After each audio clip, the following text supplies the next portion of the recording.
स्वच्छता ही सेवा भारत सरकार की एक बहुत बड़ी महामुहिम जो कि हमारे प्रधानमंत्री जी ने स्टार्ट की है, जो 15 सितंबर से स्टार्ट होकर 2 अक्टूबर तक चलने वाली है। इसके उपलक्ष्य में अगर हम देखें कि देश में ही विदेश में भी लाखों करोड़ों लोग इसमें इन्वॉल्व हुए हैं और कंधे से कंधा मिलाकर इसमें पार्टिसिपेट कर रहे हैं ताकि हम हमारे समाज को, हम अपने आप को स्वस्थ रख सकें।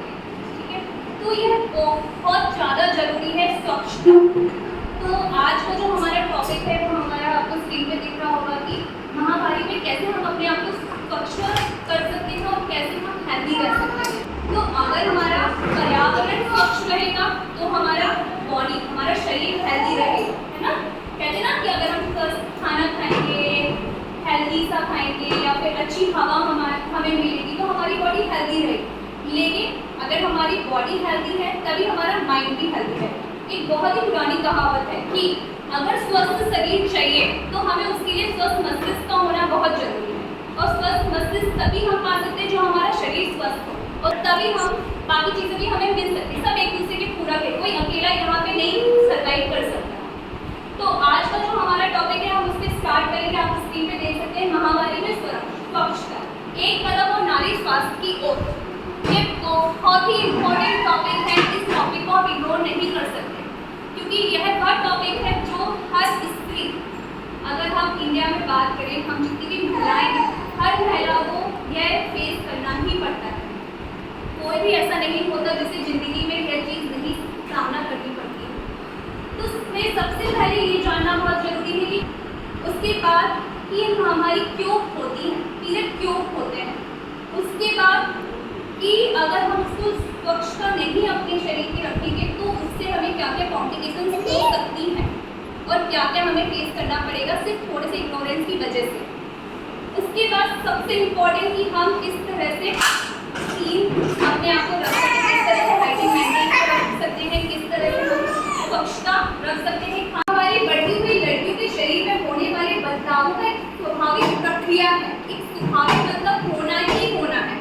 लड़की अगर 10 साल 11 साल की हुई है उसको पीरियड आना स्टार्ट होना है जब तक कि उसके शरीर में कोई ऐसी बीमारी या फिर ऐसी प्रॉब्लम ना हो जिसकी वजह से उसे नहीं पीरियड आते हो। वो अलग टॉपिक है, उसमें हम बाद में डिस्कस करेंगे। लेकिन यह स्वाभाविक प्रक्रिया हर स्त्री को होता है जब वो प्यूबर्टी में कदम रखती है। इट मीन्स कि वह गर्भ धारण करने के लिए उसकी बॉडी अंदर से प्रिपेयर हो रही है, ऐसा मानना है। तो यह एक प्रक्रिया है जो हर किसी को होती है। यह महीने में कम से कम 3 से 7 दिन होती है जो आइडियल टाइम है। किसी में ज़्यादा होता है, किसी में कम होता है, उसमें भी बहुत सारी चीज़ें हैं जिसकी वजह से ऐसा होता है। अब हम जानते हैं कि यह क्यों होता है। लेकिन आप में से किसी को पता है क्यों होता है, ये पीरियड क्यों आते हैं हमारे? हाँ जी, ओव्यूलेशन। और किसी को पता है कि पीरियड क्यों हमारे शरीर में आते हैं हर महीने, जो हम कभी नहीं चाहते कि हमारे बॉडी में आए फिर भी आते हैं। किस वजह से आते हैं, आपने सोचा है? नहीं। तो चलिए आज हम जानते हैं कि किस वजह से हमारे पीरियड आते हैं और ये बहुत ही आसान है, मतलब सबको पता होना चाहिए। यह जानने के पहले हम एक और चीज़ डिस्कस करते हैं। हमारी बॉडी में बहुत सारे सिस्टम होते हैं, सबने सुना होगा, जैसे कि कार्डियोवैस्कुलर सिस्टम है, रेस्पिरेटरी सिस्टम है। 2-3 सिस्टम के नाम आप लोग बता सकते हैं, बताइए। डाइजेस्टिव सिस्टम है, रेस्पिरेटरी मैंने बोला, और कौन से सिस्टम है? एग्जैक्टली।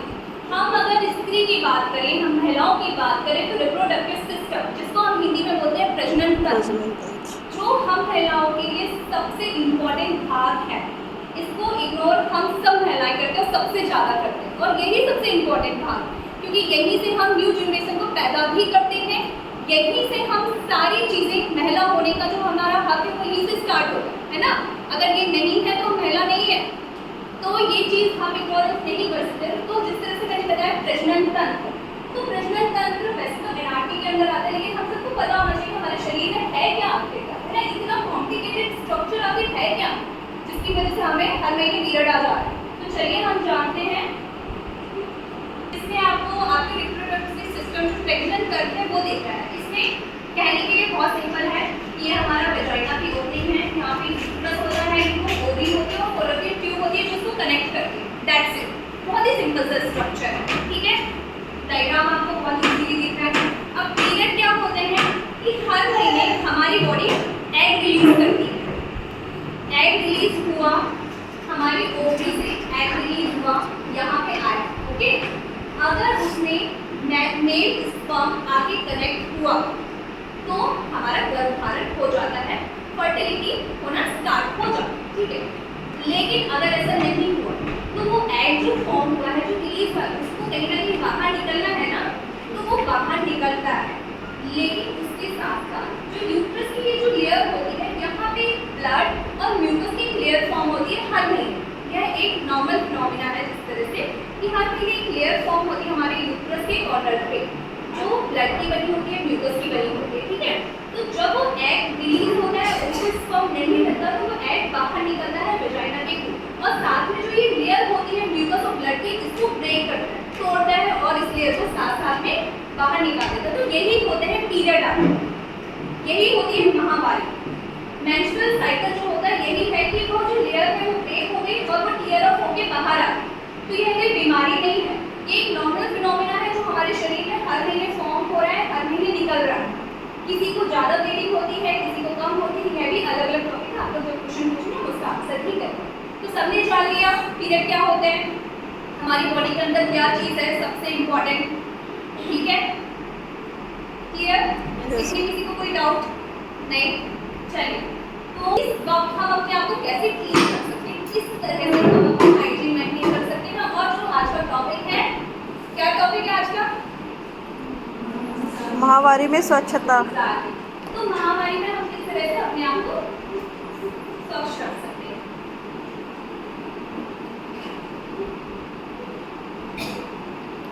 तो आप लोग इसमें नेक्स्ट स्लाइड में देखेंगे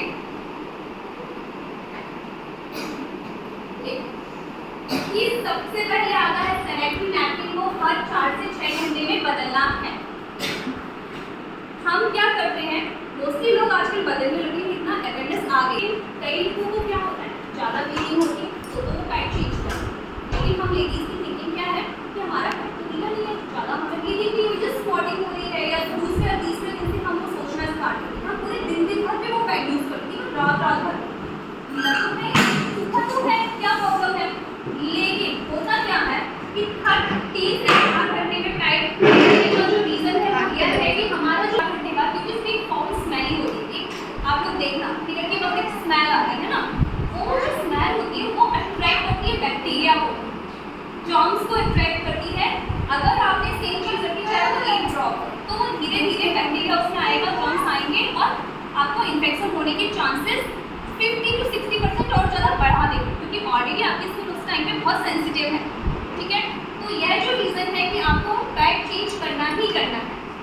उसके बाद आता है कि पैड जो हमने यूज़ किया है उसको हमें किस तरह से डिस्पोज करना है। तो हर स्त्री को एक आदत अपने अंदर डालनी है कि एक पेपर, नॉर्मल पेपर अपने बैग में हमेशा रखना है, कैसे भी करके। पॉलिथीन नहीं हुआ कोई बात नहीं, आपको पेपर रैप करके रखना ही रखना है, कैसे भी जुड़े एक पैड और एक पेपर, ये आदत डाल लेनी है। आप कहीं भी जाते हैं पब्लिक टॉयलेट में, आपको कभी भी फ्लश आउट नहीं करना, हमेशा आपको पेपर में अच्छे से रैप करना है, देन उसको पर्टिकुलर डस्टबिन वहाँ पे रखा होता है, आपको उसमें डालना है। क्योंकि अगर आप उसको इस से बाहर छोड़ देते हैं तो जंगली जानवर जो होते हैं या डॉग है या, तो उसकी स्मेल से अट्रैक्ट और वो उसको खा जाते हैं, उनको भी बीमारी होने के चांसेस, और साथ साथ में जब वो बाहर पड़े रहते हैं उसके अंदर कीड़े होते हैं, बहुत सारे इन्फेक्शन होने के चांसेस होते हैं। तो हमेशा ये चीज़ को कभी भी फ्लश आउट नहीं करते। हम लोग समझदार में गाँव के जो लोग को नहीं पता ये चीज़ें, तो वो लोग मे भी ये चीज़ करें, तो उन्हें भी हमें, इसलिए हमें इस टॉपिक पे हमेशा कभी भी घबराना नहीं चाहिए, हिचकिचाना नहीं चाहिए, जितना हो सके उतना हमें खुल के बात करनी चाहिए, है ना। तो यह मोस्ट इम्पॉर्टेंट चीज़ होगी हमारे पैड से रिलेटेड। दूसरा है अंडर गारमेंट, अच्छे से धो और साफ और सूखे अंडर गारमेंट्स ही पहने। यह क्यों जरूरी है, हम लेडीज़ की क्या थिंकिंग है कि पीरियड के वक्त हम कपड़े भी अलग रख देते हैं, कई लोग अंडर गारमेंट्स भी अलग रख देते हैं कि ये सिर्फ हम पीरियड के वक्त पहने, चाहे वो जैसा भी, महीने बाद ऐसी पैक रखे हुए हम लेके वो टाइम पे खाए नहीं, ये बहुत बड़ी गलती हम कर रहे हैं। हमें मोस्टली कॉटन का, जिसमें कि हवा अच्छे से पास हो, जिससे हमारा जो एरिया है वो ज़्यादा मॉइस्ट ना रहे, ड्राई रहे और अच्छे से, मतलब जो अपनी नेचुरल वे में हाइजीन मेंटेन होती है ना वो होती है। और अगर हमने पैंटी या जो भी चीज़ें हैं हमने डिसाइड की हुई सिर्फ हमें पीरियड के टाइम में पहनना है, तो जब पीरियड आने वाले उसके पहले हमें अच्छे से उसको वॉश करना है। जो भी एंटीसेप्टिक वॉश होता है, जब हम डिटोल है या जो भी चीज़ें अवेलेबल है उससे आप क्लीन करके उसको ड्राई करके आप वो यूज़ कर सकते हैं।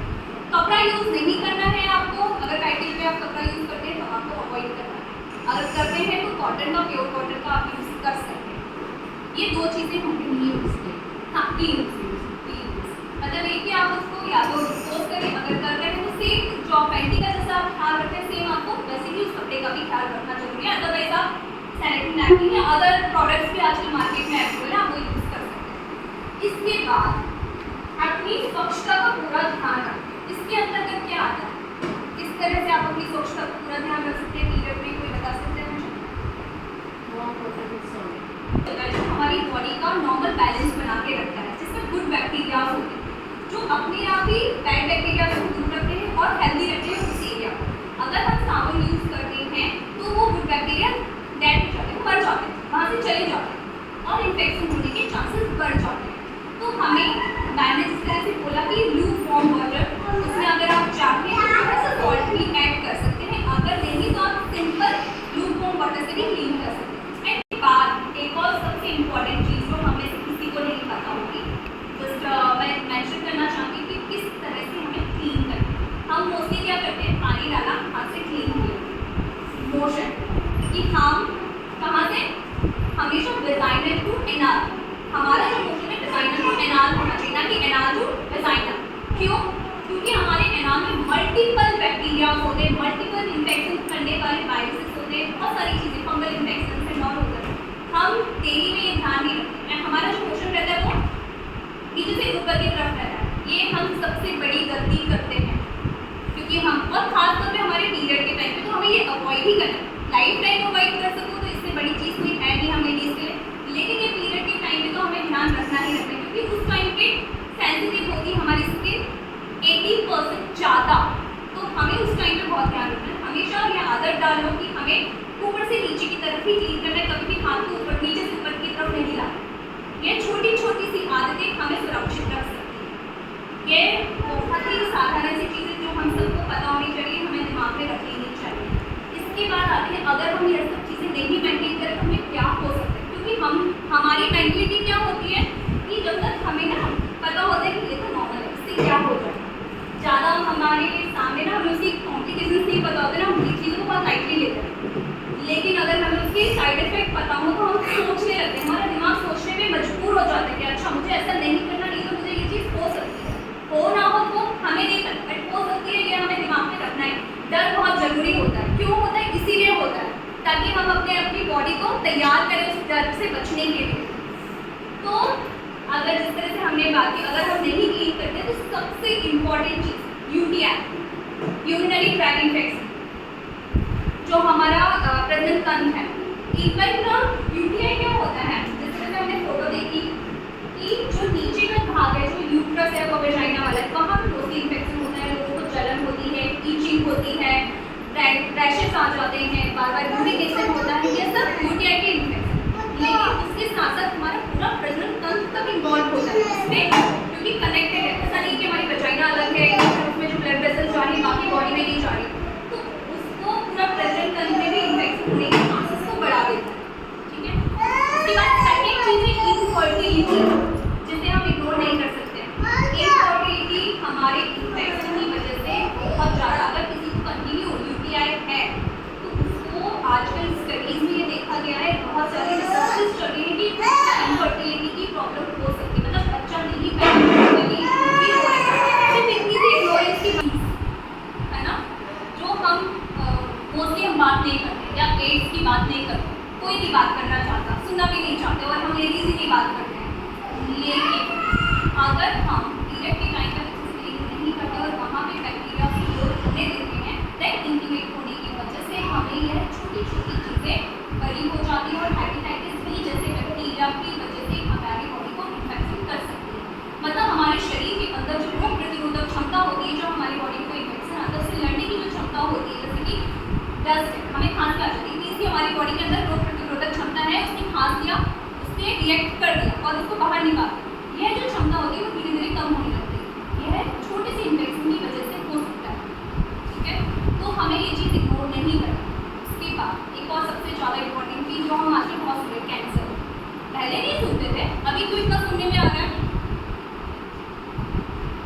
खास तौर पे लेडीज में vaginal cancer, ovary cancer, Fallopian tube में कैंसर हो जा रहा है, आपके जो अंडाशय है उसमें कैंसर, मतलब हर दिन ऐसा कैसे कि अगर सेम इन्फेक्शन काफ़ी टाइम तक है, वहाँ थोड़ी थोड़ी ग्रोथ हो गई, मतलब जो अपनी सेल्स है तक है वो इकट्ठा होते जा रहे हैं, अपन उस पर ध्यान नहीं देते, धीरे धीरे वो इन्फेक्शन कैंसर में भी चेंज हो रहा है।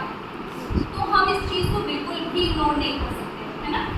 और अगर हम और डिसीजेस की बात करें, और क्या हो सकता है, आप लोगों को कभी प्रेजेंट कंसर्वेटिव कोई भी डिसीज हुई हो या छोटी मोटी चीज़ें आप लोग डिस्कस करें तो मैं आपको बता सकती हूँ। आप बताइए क्या क्या और चीज़ें आप लोगों ने फेस की हो जो स्त्रियों में नॉर्मल होता है। पीरियड के टाइम पे क्रैम्प्स आते हैं, एग्जैक्ट, किसी को पता है पीरियड के टाइम पे क्यों क्रैम्प्स आते हैं? नहीं पता, किसी को ज़्यादा आते हैं, किसी को कम आते हैं। लोग सोचते हैं कि कुछ ना कुछ तो प्रॉब्लम है इसलिए मुझे क्रैम्प्स ज़्यादा, नहीं, क्रैम्प्स आ रहे हैं, जैसे कि मैंने आपको बोला एक नॉर्मल फिनोमेना होता है, हमारी बॉडी अपने आप अंदर से रिएक्ट करती है। मैंने आपको बताया पीरियड एक लेयर होता है, लेयर टूटती है जिसकी वजह से हमारी ब्लीडिंग होती है और फिर हमें पीरियड आती है। वो लेयर हमारी फॉलोपियन जो हमारा गर्भाशय है, मैंने आपको जो बताया उसके साइड में वो लेयर फॉर्म होती है। अब अगर आपकी बॉडी, आपका गर्भाशय ये है और ये लेयर है, लेयर को बाहर निकालने के लिए आपको कहीं ना कहीं तो मूवमेंट चाहिए ना, वो लेयर अपने आप से नीचे तो नहीं निकल पाएगी। तो आपका जो गर्भाशय है उसको अंदर से सिग्नल दिया जाता है, थोड़ा सा संकुचित हो, देन वो लेयर टियर हुई, थोड़ा सा बाहर आई, फिर फैली, फिर संकुचित हुई, वो लेयर बाहर आई। तो ये जो मूवमेंट होता है हमारा गर्भाशय का, ये होता है क्रैम्प्स। तो ये कोई बीमारी है। किसी में कुछ लोग फिजिकली एक्टिव होते हैं, योग करते हैं, नॉर्मल जो वर्कआउट होता है वो करते हैं, तो उनको पता नहीं चलता, या चलते फिरते हैं तो उनको नहीं पता चलता। लेकिन जिनकी लाइफ स्टाइल बहुत सुस्त टाइप की है, जो अपने आप पे बॉडी पे ज़्यादा ध्यान, उनको ये क्रैम्प्स वगैरह ज़्यादा होते हैं। तभी कहते हैं कि इवन पीरियड के टाइम पे भी आपको मेडिटेशन हुआ, आपको नॉर्मल योग है, नॉर्मल जो वर्कआउट है वो आपको करना चाहिए, ताकि आपको ये सब चीज़ें पता न चले, है ना। तो ये चीज़ें होती हैं। और किसी को और कुछ पूछना? आपके ट्यूबिक एरिया से लेके नेवल के नीचे तक, आप इस एरिया में हॉट वाटर बॉटल, बहुत ज़्यादा गर्म नहीं, आपको जस्ट नॉर्मल सिकाई करनी है। और आपको ये वाली क्रैम्प्स, यहाँ जो ये वाली काफ मसल्स होते हैं उसकी सिकाई करनी है, क्योंकि यहाँ से कुछ नसें जाती हैं जो आपके सीधे लोअर बैक पे होती है। अगर आपने इस जगह को रिलैक्स कर दिया तो आपकी पूरी बॉडी रिलैक्स होगी, ठीक है।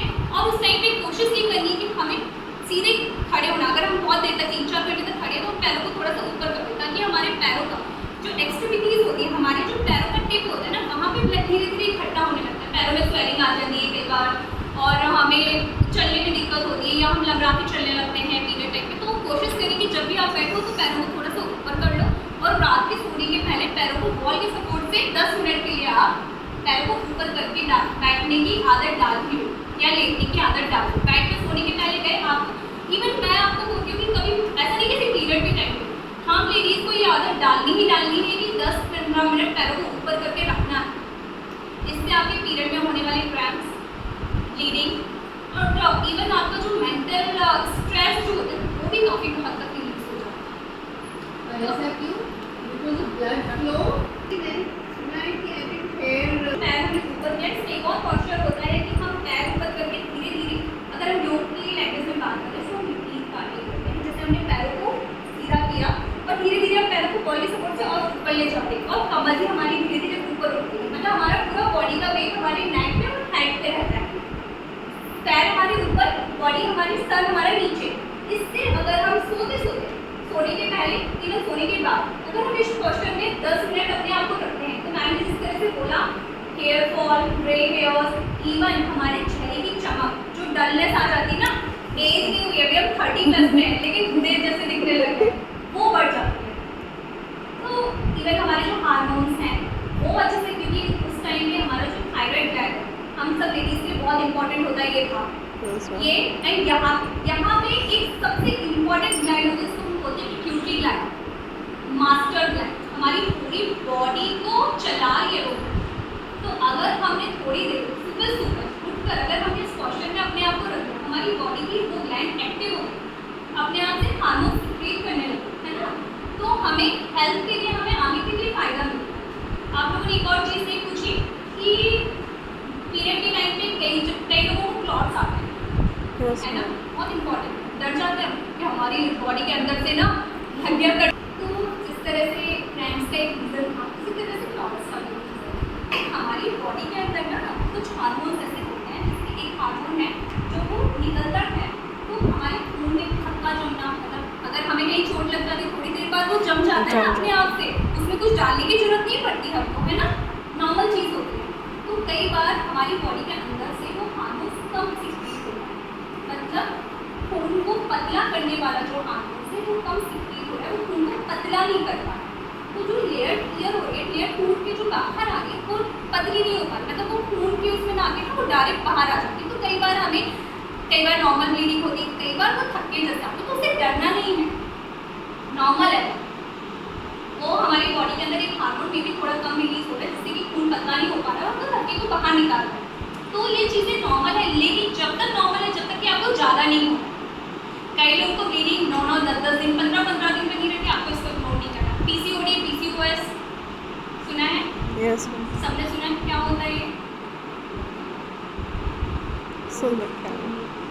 पॉलीसिस्टिक ओवरी जो हार्मोन्स है वो खासकर लेडीज़ में जो हार्मोन्स होते हैं वो डिस्टर्ब हो जाते हैं, उसकी वजह से ये प्रॉब्लम छोटी पहले तो चलो 40+ के बाद सुनते थे कि पॉलीसिस्टिक हार्मोनल डिसऑर्डर्स हो रहे हैं। आजकल मैम 14-15 ईयर की लड़कियाँ ओवरवेट हो रही है और उनको ये प्रॉब्लम हो रही है। और कहीं ना कहीं यह चीज़ पीरियड में हाइजीन नहीं मेंटेन करने की वजह से भी ये चीज़ें होती हैं। अभी रिसेंट रिसर्च में वो चीज़ें भी देखने में आती हैं। तो हम इन छोटी छोटी चीज़ों का ध्यान रख के बड़ी बड़ी कॉम्प्लिकेशन से लड़ सकते हैं। आप लोगों को और कुछ पूछना है? जिस तरह से मैंने आपको बताया, आप वॉल के सपोर्ट से पैर को ऊपर करके धीरे धीरे कमर उठा के रख सकते हैं। उसी टाइम पे आप एक और चीज़ कर सकते हैं कि हमारे जो पैर ऊपर है उसको हम थोड़ा मूव कर सकते हैं। जैसे हम, क्योंकि हमारे पैर हम उसी सीधे रखते हैं ना, तो आपको जैसे पैर आपके ऊपर है, कमर आपकी थोड़ा सा ऊपर है, हमारा वेट हमारे कंधे पर है, उस टाइम पे आप पैर को अप एंड डाउन 10 टाइम्स आपने अप एंड डाउन कर लिया, आपने थोड़ा सा रोटेट कर लिया। तो ये आपके जो पैरों में होने वाला दर्द है, और खासतौर पे जिस तरह से मैंने बोला कि ब्लड सर्कुलेशन हमारा वापस से हार्ट की तरफ और हेड की तरफ जाता है, तो उसको हेल्प मिलती है। इवन आप लोग ऑफिस में बैठे रहते हैं, मैं आप लोगों को थोड़ा सा आपको बताना चाहती हूँ कि जब भी आप बैठे हो तो पैरों को कभी भी ऐसे सीधे मत, पैर को थोड़ा सा बीच बीच में चलाते रहो, इवन स्ट्रेट करके ना थोड़ा रोटेट करते रहो, क्योंकि आजकल लोगों को बैठे बैठे सियाटिका का जो दर्द है बहुत ज़्यादा हो रहा है। मतलब मैं बहुत सारे केसेस, इवन मेरे पास जो थेरेपी केसेस आ रहे हैं, उनका ये प्रोसेस पूरा जाम हो गया, चल नहीं पा रहे। 35 साल की लड़की चल नहीं पा रही है, जाम होता जा रही है, मतलब नेक्रोसिस होने लगा है, क्योंकि उन हड्डियों के बीच में जो ब्लड सप्लाई है वो कम होने लगी है। ये मतलब इतनी यंग एज में ये बड़ी बड़ी बीमारी। और एक और चीज़ मुझे इससे याद आया, बहुत ही इंपॉर्टेंट पॉइंट है जो हम लेडीज़ को जानना चाहिए, हमें नहीं, किसी को पता है यूट्रस प्रोलेप्स क्या होता है? प्रोलेप्स क्या होता है? यूट्रस प्रोलेप्स होता है, यूट्रस मतलब हमारा जो गर्भाशय है उसका नीचे की सतह, जो आजकल लेडीज़ में सबसे ज़्यादा ट्रेंडिंग डिसीज़ जो होती है ना आजकल जो चल रही है, वो डिसीज़ है और हमें किसी को पता नहीं है। वो भी इस इन्फेक्शन की वजह से हो सकता है। मोस्टली वो होता है इसलिए कि हम जो प्रेगनेंसी में हम ज़्यादा, हमें दर्द होता है या हमारी लाइफस्टाइल है जो हम ज़्यादा वर्कआउट नहीं करते, हमारे जो लोअर फ्लोर मसल्स होते हैं, है ना, वो नॉर्मल रहते हैं, हम उसको ज़्यादा काम नहीं कराते उससे। और प्रेगनेंसी के टाइम पर तो ज़्यादा काम करना पड़ता है, या कोई इन्फेक्शन हो जाता है तो हमारे मसल्स में भी इन्फेक्शन स्प्रेड हो जाता है। तो होता क्या है कि अगर मसल्स लूज हो गए, इतने से ऑर्गन है, मटर के दाने के समान छोटे छोटे से ऑर्गन है, वो नीचे खिसक जाए, क्योंकि उनको होल्ड करने वाले जो मसल्स हैं वो वीक हो गए। तो जिसकी वजह से हमारी वेजाइना में कई बार क्या होता है, जैसे हम ब्लीडिंग करने जाते हैं या फिर हम फोर्स करते रहें, हम लोग नोटिस करना, नीचे ऐसा लगता है कुछ नीचे खिसक रहा है, हम नॉर्मली नहीं होता, कभी कभार, या फिर जिसको ये प्रोलेप्स की प्रॉब्लम है उसको ये प्रॉब्लम हो सकती है। कई बार हल्का सा ब्लीडिंग होना, कई बार ऐसा लगना कि अंदर से कुछ तो नीचे आ रहा है, फिर तो ऊपर चला जा रहा है, ये वाली प्रॉब्लम होना, या फिर पेन होना, हल्का हल्का लोअर एब्डोमेन पेन बना ही रहता है, या बार बार यूरिन जाना, ये प्रॉब्लम हो रही है। इट मीन्स कि कहीं ना कहीं आपके लोअर फ्लोर जो मसल्स हैं वो कहीं ना कहीं वीक हो रहे हैं। आपको इनमें स्ट्रेंथ देना बहुत जरूरी है, इनमें इनका ब्लड सर्कुलेशन पहुँचाना बहुत जरूरी है। इसके लिए आपको यहाँ भी जो लोअर फ्लोर मसल्स के लिए जो पर्टिकुलर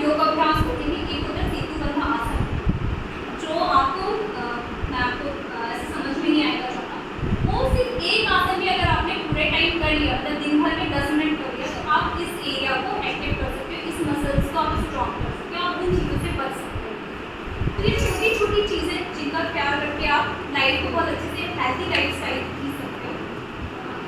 दो चीजें और पीरियड्स के दौरान हमारा जो एनालिट है, हमें कुछ नहीं करना। मैं आपको सबसे सिंपल लैंग्वेज में बोलूँ, अगर आप नॉर्मल चेयर पे बैठ के भी इस चीज़ की प्रैक्टिस कर सकते हो, या नॉर्मल फ्लोर पे बैठ जाओ, पालती मार के जो पद्मासन मार सकते हैं, ठीक है, नहीं तो नॉर्मल बैठ जाओ।